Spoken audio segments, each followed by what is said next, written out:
Greetings of the day. I'm Dr. Pradeep Munod. We'll be starting with a masterclass in foot and ankle surgery. It's a joint venture between Mumbai Foot and Ankle Clinic and Clinivo Medipedia. Today I'll be talking on management principles of Lifranc injury. As I said, I'm a American Orthopedic Foot and Ankle Society's committee member. I'm a joint secretary of the Indian Foot and Ankle Society, and I work in Mumbai as well as other cities like Hyderabad and Surat. The objectives of this talk is to touch base on few cases, relevant anatomy, examination.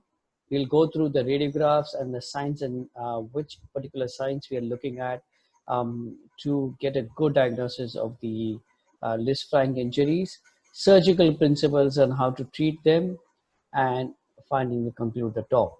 So let's start. I'm going to minimize myself so you can get a full view of the screen. Let's start with a 30-year-old female who had a minor fall from stairs, and she was diagnosed with a midfoot sprain. And this was in another city.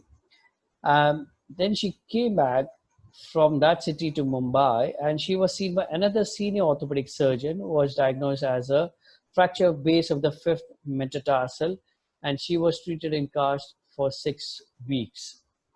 She came presented to me 3 months down the line with this kind of deformity where there is a prominent bulge on the medial side of the midfoot. She is already getting some hindfoot valgus. The midfoot arch has collapsed and almost developing early pes planus.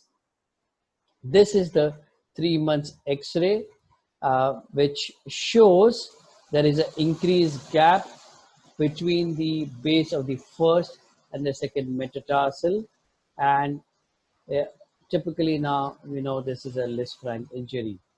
I'll go through another case. It's a 23-year-old female had a twisting injury to her foot.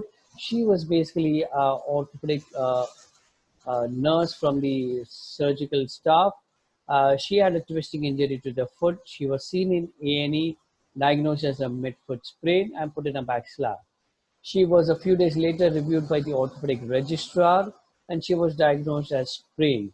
Presented with increasing pain and swelling to me in my OPD almost a week down the line. And this is the X-ray which she came to me. The first thing which I did was ask for a weight-bearing X-ray. And you can clearly see here, there is a disruption of the line between the medial side of the base of the